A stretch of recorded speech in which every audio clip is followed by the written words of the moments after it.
हरे कृष्णा। श्रीमद् भगवद गीता के 13वें अध्याय का महात्म्य।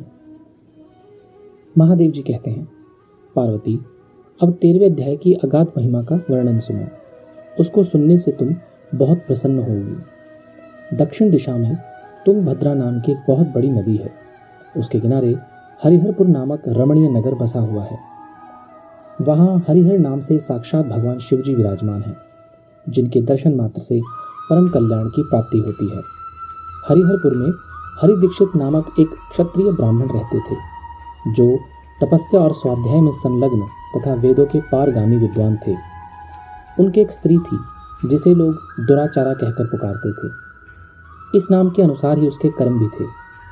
वह सदा पति को कुवाच्य कहती थी। उसने कभी भी उनके साथ शयन नहीं किया था। पति से संबंध रखने वाले जितने भी लोग घर पर आते, उन सबको डांट लगाती और स्वयं कामोन्मत्त होकर निरंतर व्यभिचारियों के साथ रमण किया करती थी। एक दिन नगर को इधर उधर जाते हुए पूर्ववासियों से भरा देखकर उसने निर्जन एवं दुर्गम वन में अपने लिए संकेत स्थान बना लिया। एक समय रात में किसी कामी को ना पाकर वह घर के किवाड़ खोलकर नगर से बाहर संकेत स्थान पर चली गई। उस समय उसका चित्त काम से मोहित हो रहा था। वह एक एक कुंज में तथा प्रत्येक वृक्ष के नीचे जा जाकर किसी प्रियतम की खोज करने लगी, किंतु उन सभी स्थानों पर उसका परिश्रम व्यर्थ गया। उसे प्रियतम का दर्शन नहीं हुआ। तब वह उस वन में नाना प्रकार की बातें कहकर विलाप करने लगी। चारों दिशाओं में घूम घूम कर वियोग जनित विलाप करती हुई उस स्त्री की आवाज़ सुनकर कोई सोया हुआ बाघ जाग उठा और उछलकर उस स्थान पर पहुंचा जहां वह रो रही थी। उधर वह भी उसे आते देखकर किसी प्रेमी की आशंका से उसके सामने खड़ी होने के लिए ओट से बाहर निकल आई। उस समय व्याघ्र ने आकर उसे नखरूपी बाणों के प्रहार से पृथ्वी पर गिरा दिया। इस अवस्था में भी वह कठोर वाणी में चिल्लाती हुई पूछने लगी, अरे बाघ, तू किस लिए मुझे मारने को यहाँ आया है? पहले इन सारी बातों को बता दे, फिर मुझे मारना।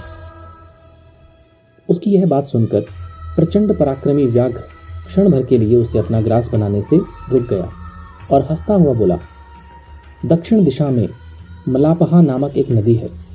उसके तट पर मुनिपर्णा नामक नगरी बसी हुई है।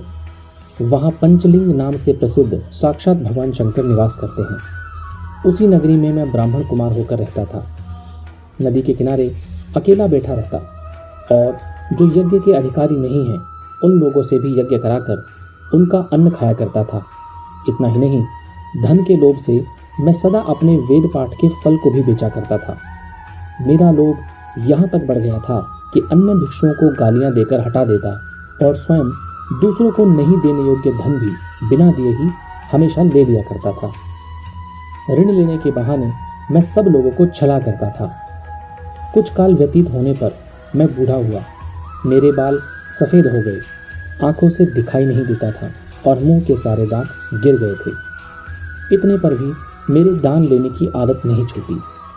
पर्व आने पर प्रतिग्रह के लोभ से मैं हाथ में कुश लिए तीर्थ के समीप चला जाया करता था। कुछ समय पश्चात जब मेरे सारे अंग शिथिल हो गए, तब एक बार मैं कुछ धूर्त ब्राह्मणों के घर पर मांगने खाने के लिए गया था। उसी समय मेरे पैर में कुत्ते ने काट लिया। तब मैं मूर्छित होकर क्षण भर में पृथ्वी पर गिर पड़ा। मेरे प्राण निकल गए। उसके बाद मैं इसी व्याघ्र योनि में उत्पन्न हुआ। तब से इस दुर्गम वन में रहता हूँ तथा अपने पूर्व पापों को याद करके कभी धार्मिक महात्मा, यति, साधु पुरुष तथा सती स्त्रियों को मैं नहीं खाता। पापी, दुराचारी तथा कुल्टा स्त्रियों को ही मैं अपना भक्ष्य बनाता हूँ। अतः कुल्टा होने के कारण तू अवश्य ही मेरा ग्रास बनेगी। ऐसा कहकर वह अपने कठोर नखों से उसके शरीर के टुकड़े टुकड़े करके खा गया। इसके बाद यमराज के दूत उस पापिनी को संयमिनीपुरी में ले गए। वहाँ यमराज की आज्ञा से उन्होंने अनेकों बार उसे विष्ठा, मूत्र और रक्त से भरे हुए भयानक कुंड में गिराया। करोड़ों कल्पों तक उसमें रखने के बाद उसे वहाँ से लेकर 100 मनवंतरों तक रौरव नरक में रखा। फिर चारों ओर मुँह करके दीन भाव से रोती हुई उस पापिनी को वहाँ से खींचकर दहनानन नामक नरक में गिराया। उस समय उसके केश खुले हुए थे और शरीर भयानक दिखाई देता था।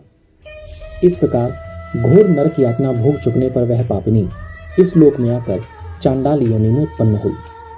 चांडाल के घर में भी प्रतिदिन बढ़ती हुई वह पूर्व जन्म के अभ्यास से पूर्ववत पापों में ही लगी रही।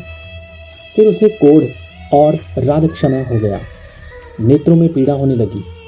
फिर कुछ काल के पश्चात वह पुनः अपने निवास स्थान हरिहरपुर को गई, जहाँ भगवान शिव के अंतःपुर की स्वामिनी जाम्भका देवी विराजमान है।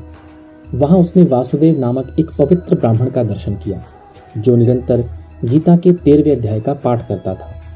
उसके मुख से गीता का पाठ सुनते ही वह चांडाल शरीर से मुक्त हो गई और दिव्य देह धारण करके स्वर्गलोक को चली गई। श्रीमद् भगवद गीता के 13वें अध्याय का महात्म्य संपूर्ण हुआ। हरे कृष्णा।